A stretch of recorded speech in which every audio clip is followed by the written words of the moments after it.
Yo, new day, new do. We are still on the nail binding, as disappointing as it is to say. I just checked it out, we are apparently on day 898. So, technically, you know, yesterday was supposed to be the 900 day anniversary.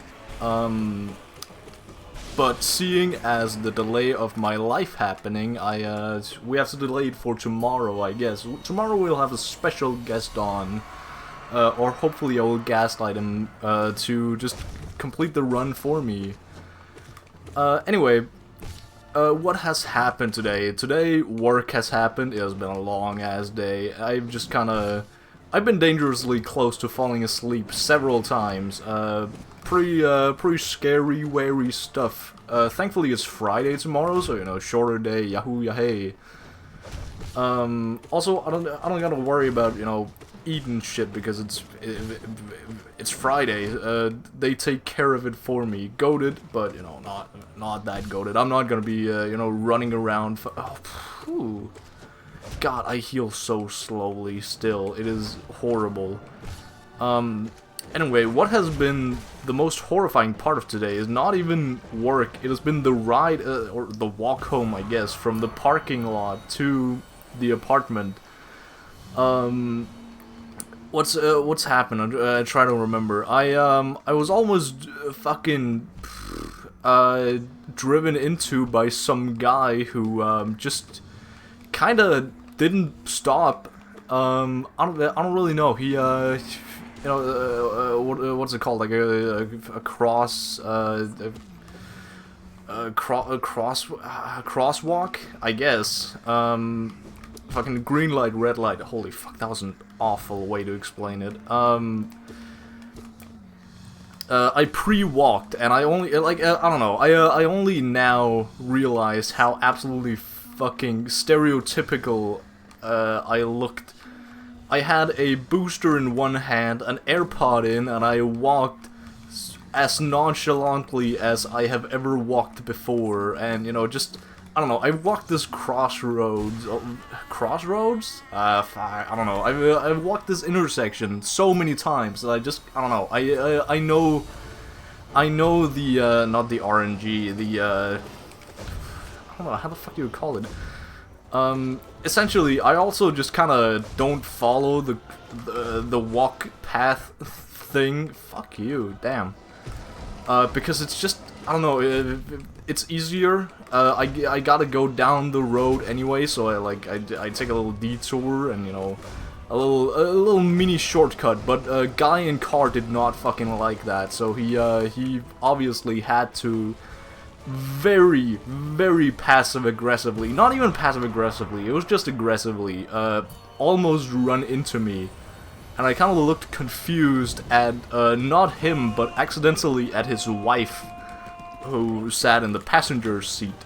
Yeah, that's the most exciting thing that's happened, but that of course doesn't make, that just makes it an average trip, right? What happened next? I bumped into some fucking horses who were just like running around, and by running around I mean like there was a little tour guide thingy. But the horses smelled really fucking bad, and they were walking in my way. I actively had to stop and wait for them to fucking pass, and these guys are carrying a whole carriage because they are horses driving a horse carriage, you know. I had to wait for them to pass, and they fucking they took the exact path that I had to take home. So I had to sniff them the entire way. It was horrible. Also, like halfway through my walk, my foot began cramping the fuck up. And I have, I don't know, something about my muscles cramping every once in a while just because they feel like it. Thank you, Mom. For those genes being passed on to me. It kind of sucks, but, you know, I was afraid to fucking walk further, so I had to kind of limp. I don't know, when they cramp up, I just kind of, unironically begin fucking crying, because the pain is so fucking insufferable, so, that is great. I take some I don't really want to call it medication, but, you know, pills to make the fuckers go away, you know, whenever I remember to do so. It's not very often, but holy shit is it painful when it actually happens. Anyway, that is my, that is all complaints about today. Not that there has happened much else during today, I guess. That is kind of the point, is... I hate adult life. I don't have time for anything else. I have time for, you know, casually learning my Ching Chong Hong Ching Japanese, which I'm also like many days behind, so I had a lot to catch up on, and that's essentially my entire day. Making breakfast, and then here I am, about to finish this run and then go to sleep early because I am a goo goo gaga baby that has to wake up at 5. That's also a thing. I really struggle apparently with not falling asleep. Waking up, I guess. I struggle with, in the sense that I really fucking hate the fact that the past, I want to say 4 or 5 days. No, 4 days. I've only been. It's only Thursday. The past 4 days, basically this entire week is what I'm trying to say. I've just woken up by myself, like automatically at like 4:50, 4:45, and I check my watch because I wake up in the middle of the night. I check the like, what's the clock, what's the damage, you know, and it's so comically horrible that it's that exact every fucking time. I wake up like 15 minutes before my alarm goes off, and it's already early as fuck, and I just want to die. But I gotta like stay up because if I do go to sleep again, I cannot. Fucking, I am fucked. I am eternally fucked. Also, I'm trying so desperately to catch up on the sleep that I missed during the weekends. I did not get much sleep. Luckily, I have next week off. I'm pretty sure, at least, I do. So, that's pretty cool. That's pretty swell. Jesus Christ. Insert fart sound joke here. I should maybe actually heal up. Wait, is there anybody else? Yeah, I got the Soul Master after this one, and then I'm pretty sure it's Pure Vessel. I'm pretty sure that's the order. God damn it, I should know this. Wait, I don't know. Should I know this? I don't do Pantheon 4 that often. I just do Pantheon 5. Well, I guess I don't really know the order of Pantheon 5 either. Oh well. God damn it. These fuckers. God damn it. Anyway, yeah, that is. Huh? I guess I did promise to watch some Bakano, finish Bakano. God damn it! Did you die at the exact same time? Damn it! Oh well. I finished Bakano finally, rewatched it, and I can finally report on like what is actually going the fuck on and what's the ending and who's still alive, pretty much. Which turns out to be like a lot of people compared to who I thought. Some of them are also pretty ambiguous. Like, are they alive or not? Are they just like, are they just living out their immortal lives, just like, you know, out on some country farm somewhere? I don't know. I'm pretty sure we don't even get to know, like, by the end, we don't get to know whether or not Lad Russo himself is actually immortal. I don't think we get an answer. I also don't know if the Rail Tracer guy is immortal or not. I don't think either of them are, and that's kind of what made their fight on the top of the train that interesting to watch, because there were actual stakes. Not to say that there weren't stakes when, you know, immortals were fighting each other, because they had the whole head, you know, sucking the life out of each other thing. Pause. But you know, half of them didn't even know that they could even fucking do that. They just knew, oh, I am immortal. I am the only immortal guy here because they drank some of the liquor and stuff, you know. So I guess, yeah, sure, that makes sense. I still like the fact, if you know, out of anybody here, I like the fact that Isaac and Miria are, one, alive by the end of the story, and two, they never knew, like, all along, they never knew that they were immortal. It was even kind of a question I had, like, are they really immortal? I don't really know. But I guess so. They have been through enough shit to make, you know, it would make sense if they were. Oh, I forgot, I can't do that. Ooh-wee. Like, it makes sense if they're immortal. They have been through so much shit. Also, like, I feel like I see them in too many time periods. But I don't know if I'm schizo. It's an old series. There's a lot of, like, you know, flashbacks and flash forwards and whatnot. The entire show starts in a flash forward, which is really, it just sets the mood to being confusing as hell.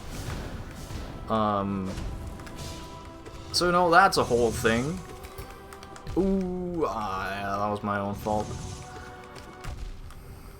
God damn it. I should probably, yeah, sure, that's fine. I'm really scared about his, like, his black hole attack. And by black hole, I mean, you know, the shooting random black strings. Oh, what are they even called? It just looks like he's spilling his fucking intestines out. That attack right there. How do you deal with that? It's been so long. I don't know if I know.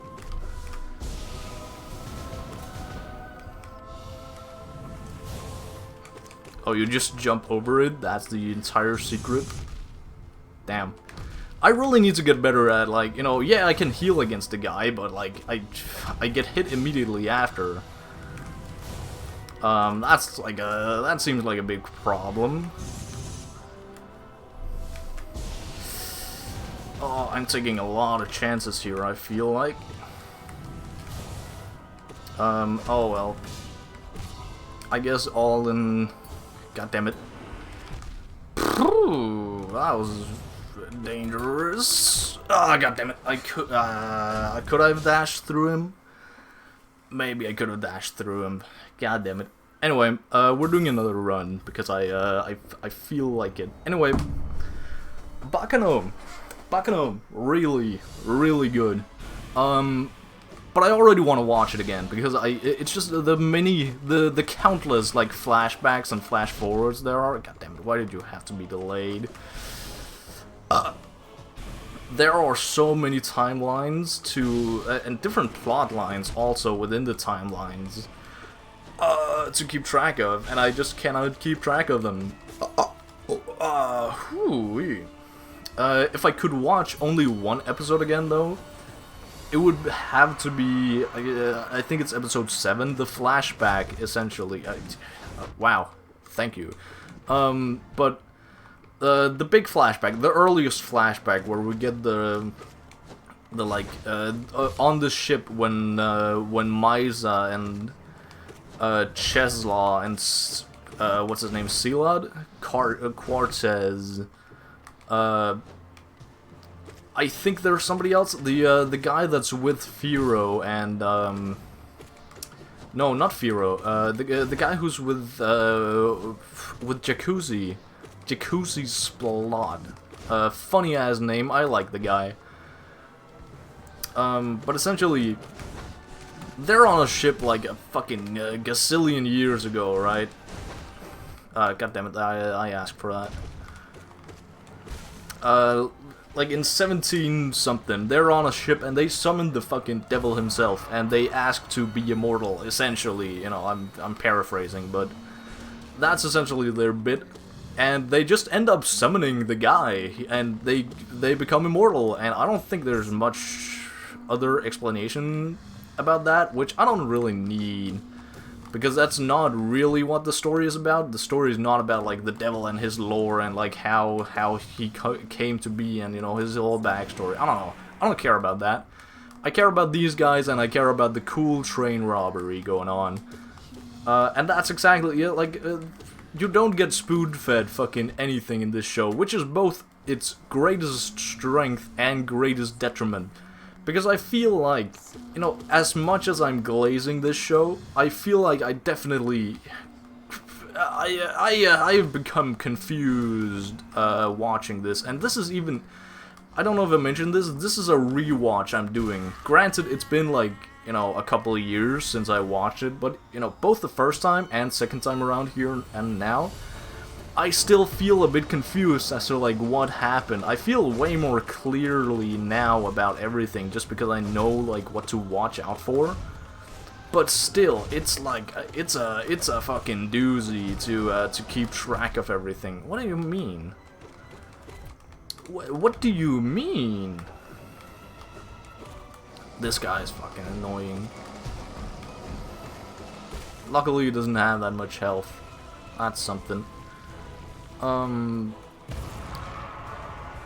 So yeah, I don't know. Essentially, I don't know. I feel like the ones that I wanted to see the most of are just like the bad guys of the show, you know. I don't know. It feels like everyone has their own motive, you know. You can definitely, you know.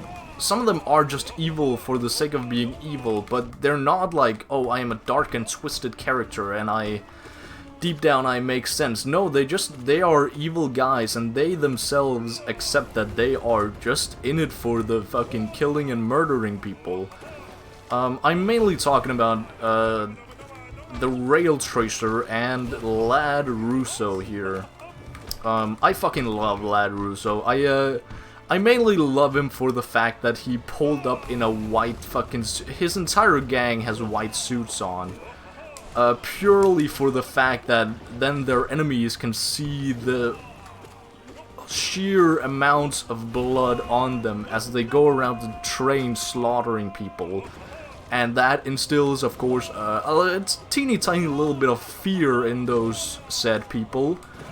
I think that's really fucking funny and really great as just a, you know, villain motivation is just, yeah, I want to scare the shit out of people. I just want to... He also has a whole shtick where he kills people that least expected. And that is, of course, a whole ass plot line. That's a... Like, there are so many plot lines. I don't know if I can call them a plot line. There's a whole shtick with that. He ends up just randomly meeting Cheslaw, which is who is, you know, immortal, like 200 years old or something. But the guy is in the body of a child, you know, so everybody around him can feel that, yeah, there's something wrong with this guy. I don't really know what. There's definitely something wrong with him. He is not a fucking child. There is absolutely no way. But nonetheless, Lad ends up killing the guy, and, you know, the guy just comes back because he's fucking immortal. I don't, that's interesting. I don't actually think they met up after that, so I guess Lad just thinks he killed a child, and that's kind of that. Funny. Pretty humorous, if I do say so myself. I don't know, I feel kind of bad for Chaz, just because he's been through so much shit. Like, his whole backstory is, like, being tortured by one of the other immortals just to, like, figure out their limits and whatnot. Like, how much can they go through? How much pain can they withstand? And, you know, stuff like that. And he is scared shitless of dying now that he's gained his immortality. He is fucking scared of dying even more than ever. And that's pretty cool. That's a pretty cool shtick to have. Also, just the fact that he's a child. He thinks that, oh, he is so clever. He can manipulate everyone. to his will. But in the entire series, like, if you notice it, we don't see him do jack shit. Like, plot-wise. He's just there to be used by other people, which is the exact opposite of what he thinks of himself. And I don't know how to do a full character deep dive of, you know, stuff like that, but I just feel that, you know, poetic, some would say. I don't know, I'm just throwing words out my ass here. I think that's pretty funny, is what I'm trying to say. So yeah, I like Chaz. He's also one of the guys who's alive by the end. He meets up again with Misa, who is the guy who has, you know, one of the original guys, and he has the information. He has talked directly to the devil guy and knows how to do the immortality. He knows how to make the immortality elixir. And yeah, it's also, I think the fact that the reason why I've had such trouble keeping up with it in the first time around was just because of both the flashback and flash forward. I didn't really keep track of the timeline, to be fair, but I also didn't really keep track of, like, it was hard to keep track of, at least, like, who was important and who in this, you know, in this flashback is just gonna die and not be relevant in the current story, where in the current story there's already happening so much shit. But this time around, I noticed more clearly just the fact that, you know, for example, somebody like Sealard Cortez, the main bad guy of the flashback, he is fucking nowhere to be found. And that, of course, screams something about, you know, about something. But then there's also the other side of the coin, where somebody like, what's his name, Luck Gandor, who we don't see a lot of the Gandor brothers, you know. I don't know why they all get like a little title box in the intro. By the way, the intro to Bakano is absolutely fire. But all of the Gandor, Gandor? Yeah, Gandor. All the Gandor brothers get like a little title box, whereas I think only Luck, out of the three of them, is actually somewhat relevant. Like, he's the main guy who stands up to, what's his name? Dallas Genuard. Who is, I don't know, all you need to know is just it's two mafia gangs against each other for mafia gang reasons. That's also something I had difficulty, let's just say that, difficulty keeping track of, is the beef between the two mafias, and also, like, distinguishing them from each other, just because, you know, in the current day, the train robbery, we have so many, like, you know, a colorful cast of characters, some may say. But in the flashback, I can barely tell good guys from bad guys, you know. There was literally a moment where I confused Luck and Dallas with each other, and they're meant to be like mortal enemies, essentially. And I think, as funny as I think that is, it's a bit tragic that I cannot fucking see the difference between them, just because it's, I don't know, they look so basic. And also the color palette, the entire color palette of the anime is like a bit muted, especially here in the flashback, like when they, yeah, that was my own fault. Like the whole mafia thing, that is very muted in its colors, so there's not really a lot that pops out. Whereas somebody like, you know, on the complete opposite end of the spectrum, we have, as I mentioned, Isaac and Miria, who I adore. I love Isaac and Miria. God damn, I am just handing out these hits to the guy. I am for real just handing out the hits to the guy. What is going on? Yeah, I love those guys. But they are so fucking... They are just... colorful as fuck for the... like, you know... First off, they're also really fucking bombastic in the way that they handle themselves. They just throw themselves out there, and that's of course what, like... Yeah, goddammit. What makes them different from literally everybody else on this train. Holy fuck, I hate Pure Vessel. I don't hate Pure Vessel, this is just a skill issue. I should just, like, shut the fuck up and, you know, actually play the game whenever, you know, a hard boss comes around. Oh well. Anyway, watch Bakano, I guess. See you for day 900. Bye, gang. Love you. Good night.